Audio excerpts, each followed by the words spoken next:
Quero pedir para você abrir a sua Bíblia em Mateus capítulo 26.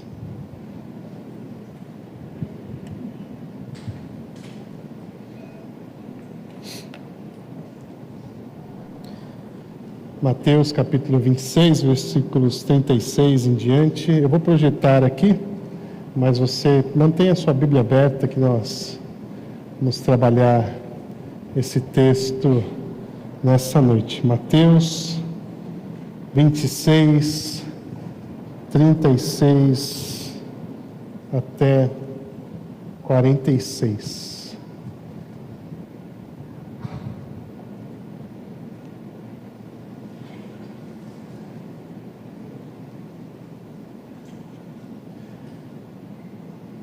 Bom, enquanto isso, vamos lendo o texto aqui, tá bom? Vamos ler aqui. Então Jesus foi com seus discípulos para um lugar chamado Getsêmani. Getsêmani significa prensa de azeite. E lhes disse: sentem-se aqui enquanto vou ali orar. Levando consigo Pedro e os 2 filhos de Zebedeu, começou a entristecer-se e a angustiar-se. Disse-lhes então: a minha alma está profundamente triste, numa tristeza mortal. Fiquem aqui e vigiem comigo. Indo um pouco mais adiante, prostrou-se com o rosto em terra e orou: meu Pai, se for possível, afasta de mim este cálice. Contudo, não seja como eu quero, mas sim como tu queres. Depois voltou aos seus discípulos e os encontrou dormindo. Vocês não puderam vigiar comigo nem por 1 hora? Perguntou ele a Pedro. Vigiem e orem para que não caiam em tentação. O espírito está pronto, mas a carne é fraca.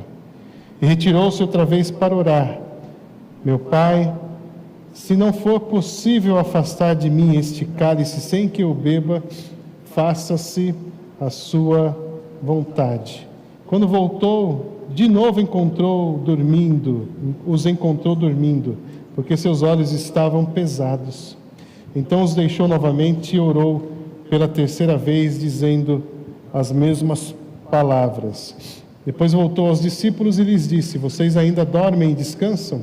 Chegou a hora, eis que o Filho do Homem está sendo entregue nas mãos de pecadores. Levantem-se e vamos, aí vem aquele que me trai. Que o Senhor se agrade em nos conduzir mais uma vez nesta noite na reflexão da sua santa e preciosa palavra. Dirige-nos, ó Pai, em nome de Jesus. Amém. Eu não sei se você gosta de ovos com bacon. Quem gosta de ovos com bacon? Quem gosta de gema mole? Gema mole é o que há. A melhor coisa do mundo. Mas conta-se aí uma história, é uma história, né? De que numa fazenda, o porco e a galinha resolveram presentear o seu dono com um prato. E eles decidiram então fazer ovos com bacon. E a galinha então ofereceu 2 ovos e o porco teve que oferecer a própria pele, a própria carne. Isso ilustra nessa história a diferença entre participar de algo e se envolver com algo. A galinha participou porque para ela é fácil. Ela botou lá 2 ovos, no outro dia ela vai botar outros. E ela não sofreu nada com esse processo. Mas o porco não. O porco, para dar o bacon, teve que se envolver. Ele teve que se dar. Ele teve que dar de si mesmo e sentir a dor para participar desse processo. desse prato. Eu acredito que nós nos equivocamos quando nós levamos uma vida cristã que só participa do que Cristo fez por nós, mas não se envolve, não sente, não sofre, não entende o que Cristo sofreu por nós na cruz do Calvário. E a minha esperança ou expectativa nesta noite é que nós nos sintamos envolvidos com o sofrimento de Cristo. Precisamos, em nossa vida cristã, vivenciar esses momentos finais de Cristo e aprender a sofrer com os seus sofrimentos. Jesus estava num momento de profunda angústia. Estava para ser traído por um dos seus discípulos, alguém com quem ele andou por 3 anos consecutivos, investiu na vida dele. E ele já sabia que dali a pouco Judas o trairia, o entregaria às autoridades e ele seria crucificado. E ele seria crucificado por causa do meu pecado e do seu pecado. Há 2000 anos, Cristo sofreu a morte de cruz por nós. Por aqueles que já passaram essa história, por aqueles que ainda virão, pelos pecados que nós já cometemos, pelos que ainda vamos cometer. Jesus Cristo deu a sua vida por todos os nossos pecados. Isso não facilita a nossa vida. Já que Cristo morreu pelos meus pecados, eu posso pecar à vontade. Não. Se você entende o sofrimento que Cristo passou para perdoar a sua vida, você deve sentir repulsa pelo pecado, asco pelo pecado. Se você compreender a dor que Jesus Cristo sofreu, você deve evitar a qualquer custo, sequer passar perto de algo que desagrade ao nosso Deus, ao nosso Senhor. E eu entendo que nesse texto, essa dor que Jesus está sentindo não é uma dor física. Às vezes a gente assiste aquele filme da Paixão de Cristo, feito pelo Mel Gibson, e vê Jesus lá, sendo chicoteado, apanhando, levando tapas e socos, e carregando o madeiro, caindo ao chão, voltando, ficando em pé. Você fica angustiado por conta de toda aquela dor física, e eu fico pensando, eu não seria capaz de suportar. Mas a dor maior que Jesus sofreu não foi física, foi espiritual. Ele carregou sobre si o meu pecado, o seu pecado. E nesse momento, no Getsêmani, um pouco antes dele ser traído por Judas, ele está vivenciando, antecipando essa angústia. Uma dor, como eu disse, que eu acho que ninguém poderia suportar, ou ninguém poderia entender. Se nós não podemos entender Deus, Deus precisa se revelar para que Ele seja compreendido, porque Ele é imenso e na nossa mente não cabe a imensidão. A dor que Jesus sofreu por nós era imensa, foi imensa. E Ele está então nesse momento, acompanhado de alguns discípulos, e esperando, aguardando, antecipando o momento em que ele finalmente cumpriria a sua missão aqui na terra. Eu acredito que a kenosis de Jesus, nessa hora, é manifestada. A humanidade de Jesus expressou uma extrema repulsa ao peso do pecado que teria que suportar por nós, pois Deus é santo. Preste atenção, a kenosis diz que, lá em Filipenses capítulo 2, que Jesus Cristo se esvaziou da sua glória, não da sua divindade. Ele abriu mão da sua glória por um tempo, e ele desceu à terra encarnado em forma de homem. Em outras palavras, a kenosis diz que Jesus é 100% Deus e 100% homem.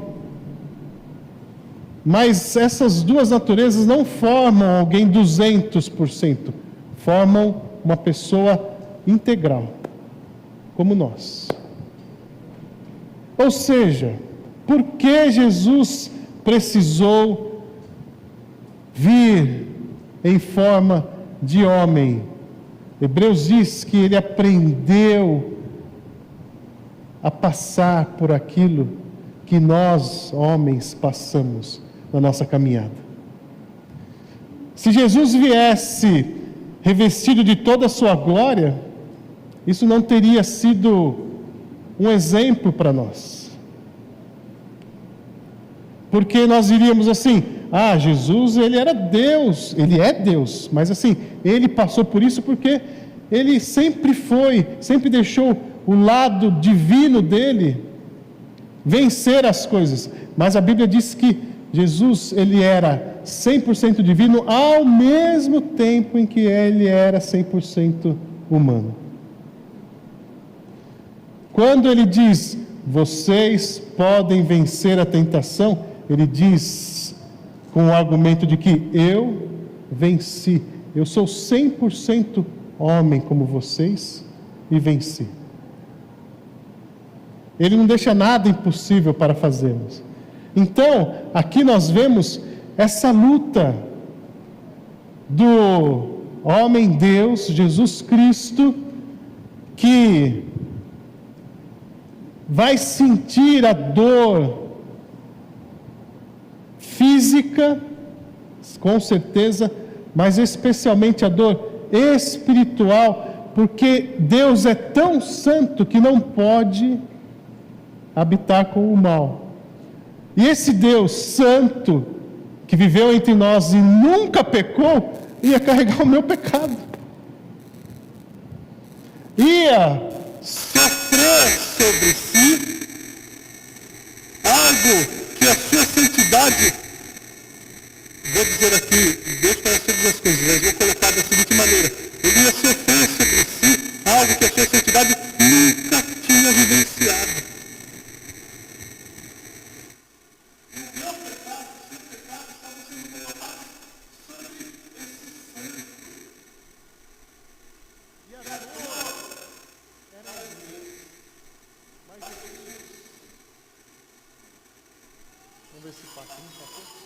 Jesus precisava beber o cálice do sangue de toda a humanidade, como diz João 18:11, para que pudéssemos beber o cálice da salvação na sua ceia, como diz Mateus 26, entre 7 e 28. Ele bebeu o cálice do nosso pecado, do pecado de toda a humanidade. Ele bebeu o cálice onde estava o nosso sangue, porque nós não poderíamos morrer por nós, isso seria inútil. Então, de uma maneira maravilhosa, ele toma o nosso lugar, bebe esse cálice que deveria ser o nosso sangue depositado ali para remir os nossos pecados, mas como isso era impossível, ele então toma esse cálice para que nós pudéssemos, depois da crucificação, beber do cálice da aliança, como nós fizemos aqui, beber da ceia do Senhor. Ele troca o cálice da punição que nós deveríamos tomar pelo cálice da salvação em Cristo, quando Ele entrega a sua vida por nós. Isso é maravilhoso demais. Isso é precioso demais. Isso é algo que me constrange, de verdade, porque eu sou muito fraco. Por qualquer coisinha eu já estou caindo. Por qualquer coisinha eu já estou lutando para não cair. E nós precisamos, nós precisamos como igreja, sentir esse peso, esse sofrimento e nos colocarmos no lugar de Jesus. Para que, quando nós pensarmos em fazer algo que estava neste cálice, nessa conta que Jesus bebeu, a gente fala assim, não, é sofrimento demais. Eu não quero.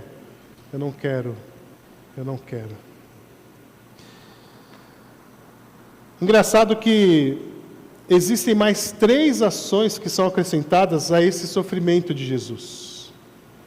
3 coisas que aumentam esse sofrimento. Primeiro, a traição de Judas.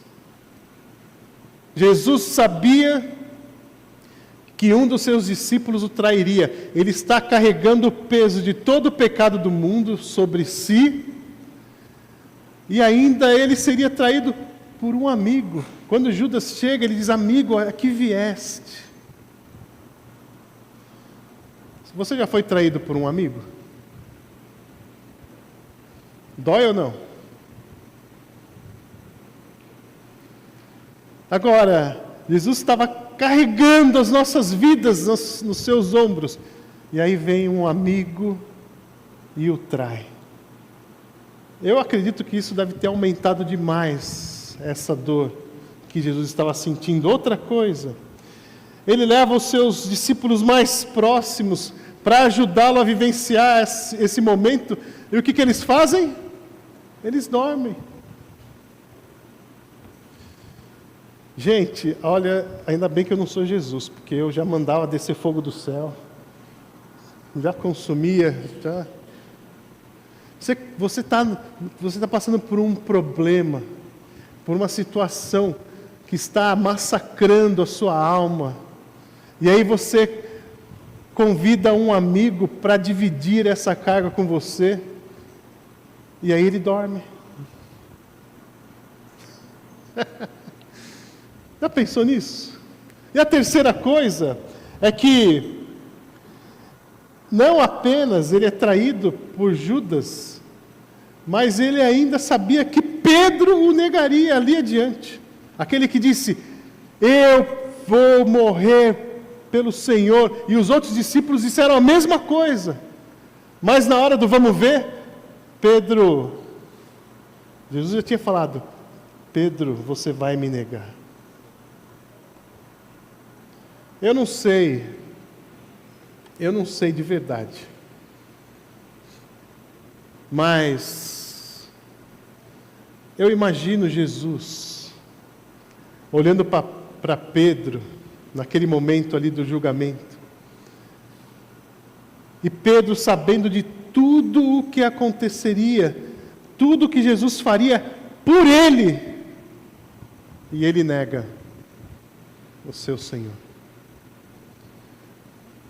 Eu não sei como está a sua vida, mas eu quero dizer que se você está negando o convite de Cristo para ser o Senhor da sua vida, você está igual Pedro. Aquilo que o pastor Walter falou aqui no momento de oração é pura verdade. Você tem um presente nas mãos, abra-o. Negar é contribuir nesse quadro de sofrimento, assim como Pedro contribuiu. E enquanto Jesus está passando por isso, nós estamos pedindo para não sofrer. As nossas orações são assim, Deus,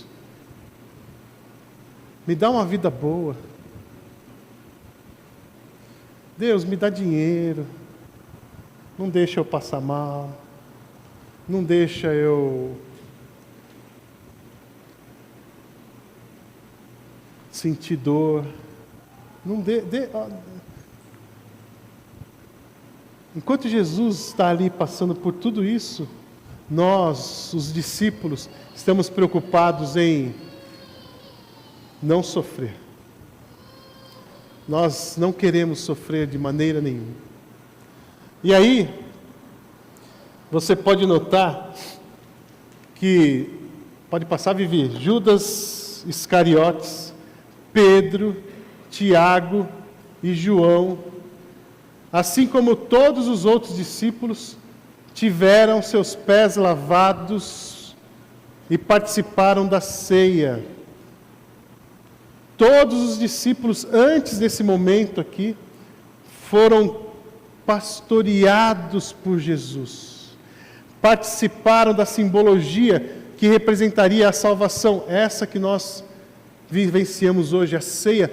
O Senhor instituiu a ceia e distribuiu para cada um dos seus discípulos os elementos que representariam a sua morte, o seu corpo e o sangue derramado na cruz do Calvário. Todos esses que eu estou dizendo, que aumentaram o peso do sofrimento de Jesus, estavam momentos antes, tendo os seus pés lavados pelo Senhor do Universo. Aí dói mais ainda, não é? Fala a verdade. Participaram da ceia com Cristo, momentos antes de o trair, de dormirem, de o negar e de o abandonar. Eu não sei que tipo de peso isso gera na sua vida, mas isso deveria ser algo que marca as nossas vidas de uma maneira que nós não podemos esquecer ou nos desviar dessa verdade todos os dias das nossas vidas. Jesus está orando assim, dizendo: Pai, se for possível, afasta de mim este cálice. Porque ele sabia que carregar o peso do pecado de toda a humanidade seria algo muito dolorido. Mas, pode passar, Vivi. A pergunta é: que tipo de religiosidade nós vivemos?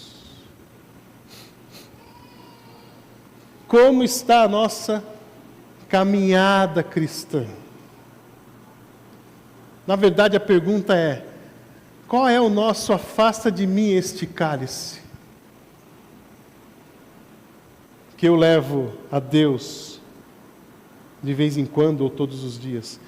Ah, Deus, é muito difícil ser crente. Eu quero ser crente, mas eu quero continuar a fazer isso ou aquilo.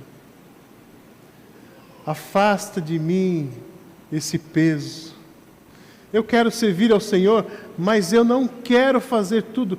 Eu quero escolher fazer tudo o que a Bíblia diz. É muito difícil. Afasta de mim esse cálice, esse peso. Eu quero viver um evangelho soft, suave, tranquilo, sem dor, sem sofrimento. A palavra de Deus diz que eu não devo me deitar com a mulher alheia, mas Deus, eu tenho tanto amor para dar. Afasta de mim esse peso. A palavra de Deus diz que eu não devo isso, não devo aquilo, porque isso mancha a santidade de Deus. Ah, Pai, eu preciso de um evangelho mais tranquilo. Esse evangelho que tem que sofrer, isso não é para mim. Estão entendendo o que eu estou falando? Nós, às vezes, mesmo inconscientes, nós fazemos essa oração: Pai, eu quero te servir, mas com isso aqui não. Dá para deixar isso aqui de lado? Isso não existe. Isso não pode existir. Não existe vida cristã parcial. Não existe amor a Deus parcial. Não existe servir a um Senhor, chamá-lo de Senhor e falar assim: não, Senhor, eu não vou fazer isso que o Senhor está mandando. Mas se é Senhor, você não pode dizer não. Mas alguns tentam. Ah, Senhor, isso não. Não me peça isso. Peça outra coisa. Aí Deus pede o seu filho para ser missionário. Você fala: não, meu filho não. Leva o filho de outro. Vai levar o meu filho, a minha filha. Afasta de mim este cálice, Pai. Gente, vocês estão entendendo o que eu estou dizendo? Como nós somos pequenos e falhos na nessa luta de fugir de qualquer tipo de sofrimento e nos esquecemos que Jesus Cristo suportou todo o sofrimento por nós. E nós queremos um evangelho que não traga nenhum tipo de sofrimento na nossa caminhada. Ontem no curso de novos membros eu disse isso, e ontem pregando em Santa Gertrudes também disse a mesma coisa. Talvez a parte mais difícil da vida cristã, talvez seja perdoar. Porque perdoar gera prejuízo.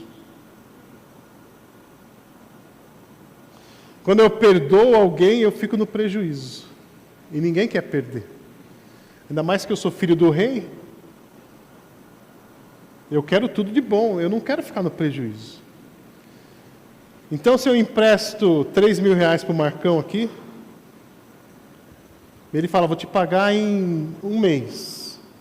Aí passa 1 mês, o Marcão não me paga. Lembra que eu emprestei? Lembra que tem que pagar esse mês, lembra? Aí passou 1 mês e não me pagou. Passa 2 meses, e aí, Marcão?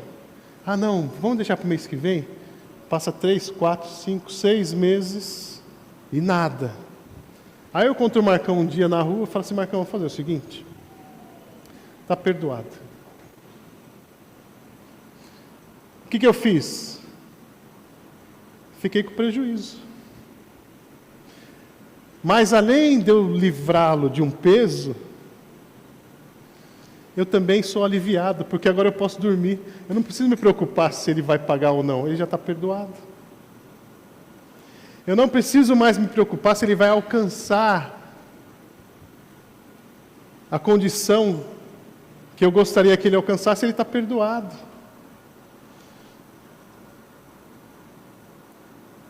Mas como é difícil, é ou não é?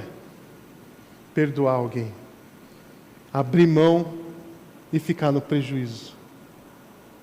Pai, afasta de mim esse cálice. Eu prefiro ficar sem conversar com aquele irmão do que perdoar. Mas Jesus, nesse momento que nós estamos lendo, Ele estava se preparando para perdoar os nossos pecados.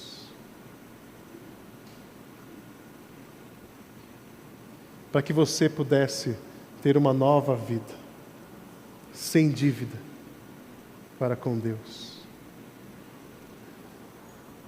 Então, pode passar.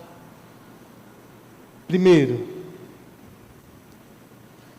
conseguimos sofrer por Cristo? Conseguimos responder ao convite do Evangelho integralmente? Eu consigo vencer os vícios, eu consigo perdoar, eu consigo ser honesto, eu consigo ser útil para com o meu irmão, eu consigo sofrer as dificuldades dessa vida por causa de Cristo, isso não deveria ser um problema para nós, porque Cristo venceu por nós. E quando nós entendemos o que Cristo fez por nós, tudo o que nós faremos nas nossas vidas, Cristo já fez por mim, por você. Tudo aquilo que você vai fazer, Cristo já fez por você. Daniel estava falando para mim isso agora. Primeiro Deus faz, depois Ele coloca um apontamento para seguirmos. Primeiro Deus faz, depois Ele fala, façam também. Primeiro Deus nos perdoa, e depois Ele diz, perdoem também. Primeiro Deus nos ama, depois Ele diz, amem também. Primeiro Deus, entenderam? Dá a sua vida por nós, em Cristo, e Ele diz, deem a sua vida por mim. Isso deveria ser fácil, porque tudo o que Deus exige de nós, Ele já fez por nós. Então não deveria ter dúvida. É óbvio que eu vou lutar com todas as minhas forças e pelo poder de Deus, para não desagradar ao meu Senhor. É isso. Não pode ter dúvida em relação a isso. Segunda coisa, conseguimos vigiar com Cristo? Se somos servos, devemos participar do ministério de Cristo. E Cristo fala, vigie. O espírito está pronto, mas a carne é fraca. A carne, que é essa parte pecaminosa, é esse o sentido, dar vazão à carne, é deixar o pecado transbordar.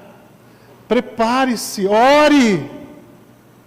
Ore, porque senão você vai cair. Porque a carne não é fácil de vencer. E o que a gente faz? A gente está dormindo? A gente está em sono profundo? Um exemplo simples. Sexta-feira teremos reunião de oração do grupo de homens da igreja. Você virá ou você vai ficar dormindo?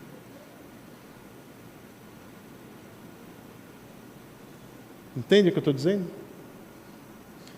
Cristo nos convida a vigiar com Ele. E o que a gente vai fazer? Porque nós precisamos vigiar todos os dias. Precisamos orar todos os dias. Precisamos ler a Bíblia todos os dias. Precisamos nos consagrar todos os dias. Precisamos nos santificar todos os dias. Santificação significa separação. Precisamos nos separar daquilo que esse mundo nos oferece e nos colocar diante de Deus todos os dias, exclusivamente, separados para Deus. Todos os dias. Gente, uma analogia muito pobre, mas é igual regime. Como que faz regime? Fechando a boca, quando? Quando? Todos os dias. Fazendo exercício, quando? Todos os dias. Ou seja, nós sabemos da necessidade de ter uma constância quando nós temos um objetivo.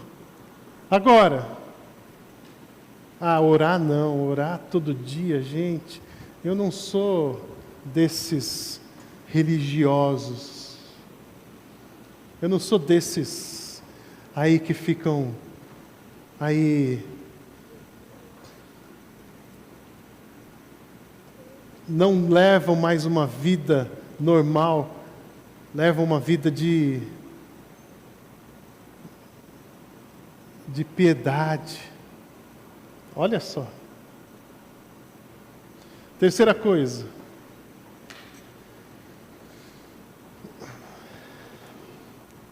Conseguimos ser fiéis a Cristo? Trair e negar não são opções dadas àqueles por quem Cristo deu a sua vida. Cristo deu a vida dele por nós. Qual é a resposta que nós damos para Cristo?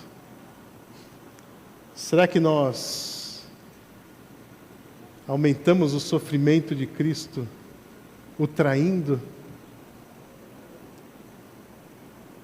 Trocando o seu senhorio por outro senhorio? Trocando a nossa devoção por outras devoções? Colocando outros à frente de Deus na nossa vida? Gente, isso tudo é traição. Isso tudo é traição. Cristo morreu para que tivéssemos vida e vida em abundância. Quando nós fazemos algo contrário à vontade de Deus, nós não estamos vivendo em abundância. Isso é traição.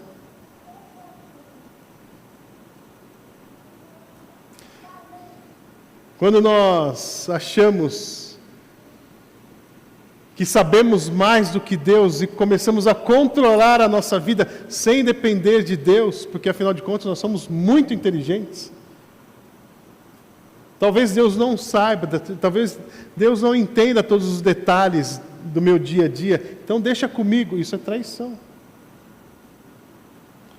Quando nós não confiamos as nossas finanças a Deus, isso é traição.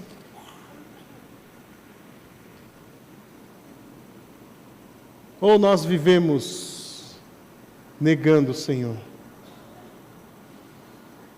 A gente chega num lugar e vira agente secreto de Cristo. Ninguém sabe que você é cristão.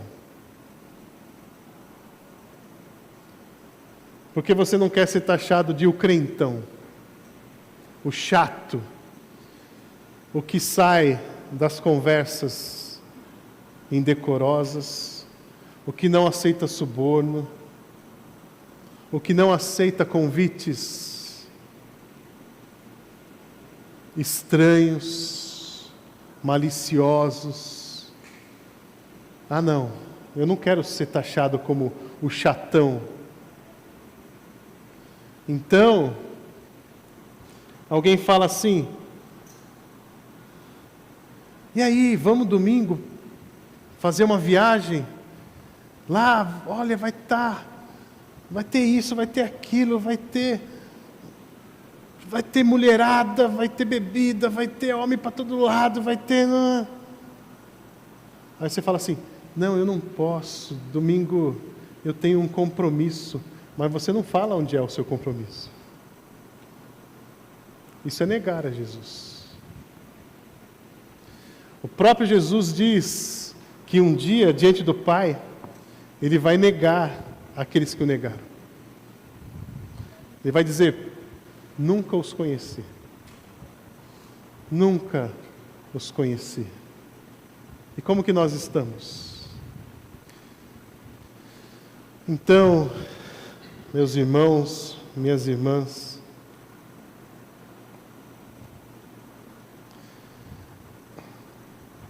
de verdade,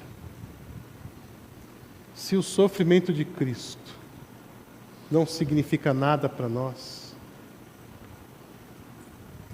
nós estamos apenas participando da igreja.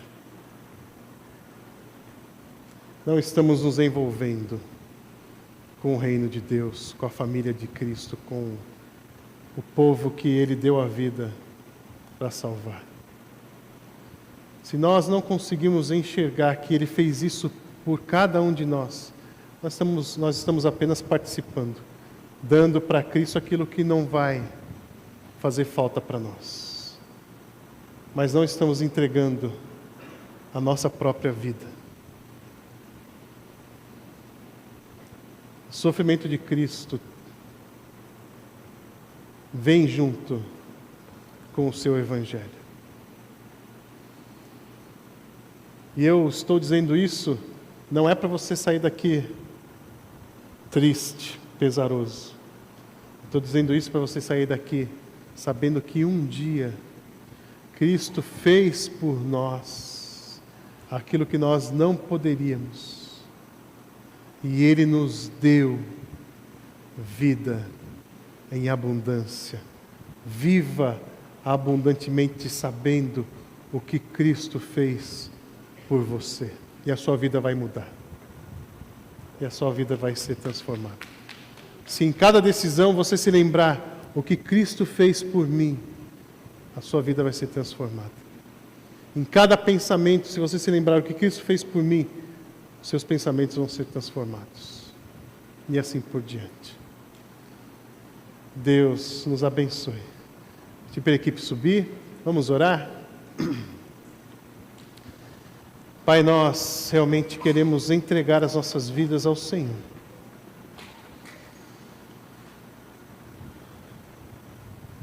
Mas de uma maneira que seja uma entrega integral. Não permita, Pai, que separemos algumas áreas das nossas vidas para nos protegermos de qualquer dificuldade ou sofrimento que o obedecer ao Senhor nos imponha. Mas fala, ó Pai, aos nossos corações, para que sejamos filhos e filhas fiéis em todo o tempo, reconhecendo que o que Cristo fez por nós deve nortear o nosso dia, as nossas vidas, nossos pensamentos, ações e tudo, ó Pai, ao nosso redor. Dá-nos uma semana preciosa, em nome de Jesus. Amém.